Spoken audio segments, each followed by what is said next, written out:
DNA मित्रों, अब हम भारत विरोधी उस रिपोर्ट का विश्लेषण करेंगे जो अमेरिका से आई है। ये रिपोर्ट यूएससीआर यानी United states commission on international religious freedom ने तैयार की है।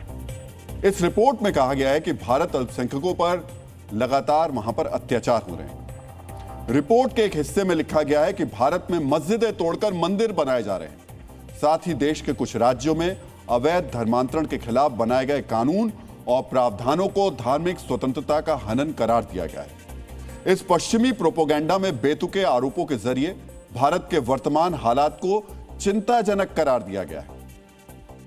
यह पहली बार नहीं है जब इस अमेरिकी संस्था ने भारत के ऊपर आधारहीन आरोप लगाए हों।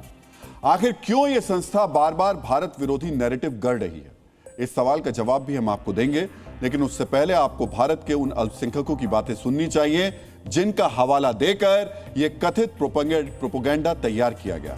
हमने मुस्लिम समाज के मार्गदर्शक यानी धर्मगुरुओं से सीधा सवाल पूछा, क्या भारत में वाकई मस्जिदें तोड़कर मंदिर बनाए जा रहे हैं? क्या भारत में उनकी धार्मिक स्वतंत्रता को बाधित किया जा रहा है?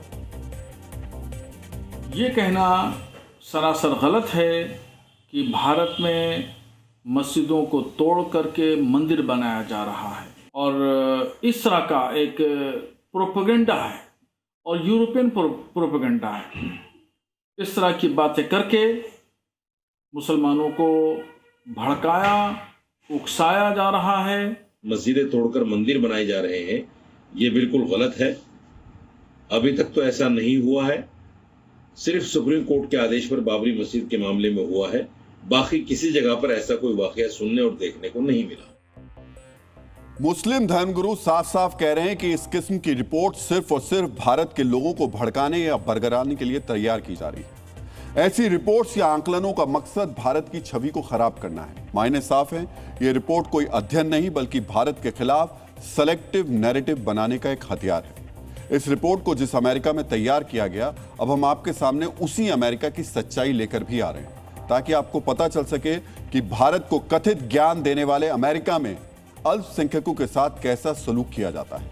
खुद को लिबरल और डेमोक्रेटिक करार देने वाले अमेरिका में अल्पसंख्यकों को किस हद तक हेट क्राइम का सामना करना पड़ता है। अमेरिका में मजहब आधारित भेदभाव या नफरत के निशान पर सबसे ज्यादा यहूदी समुदाय है। पिछले 5 साल में यहूदियों के खिलाफ मजहबी नफरत के 10,000 से ज्यादा मामले दर्ज किए गए।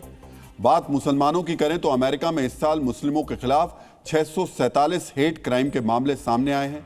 यह आंकड़ा पिछले साल की तुलना में 70% बढ़ा है। पिछले 1 साल में अमेरिका के अंदर हिंदू और बौद्ध मंदिरों को क्षतिग्रस्त करने के मामले भी सामने आए हैं। आंकड़े साफ साफ बताते हैं कि अमेरिका में अल्पसंख्यकों के खिलाफ हेट क्राइम के मामले बढ़े हैं। इसके बावजूद अगर अमेरिकी संस्थाएं भारत पर उंगली उठाती हैं तो उसकी सिर्फ एक वजह है, दुनिया में कोई भी उभरती शक्ति अमेरिका को कभी कबूल नहीं होती। यही नीति अब भारत के खिलाफ भी अपनाई जा रही है।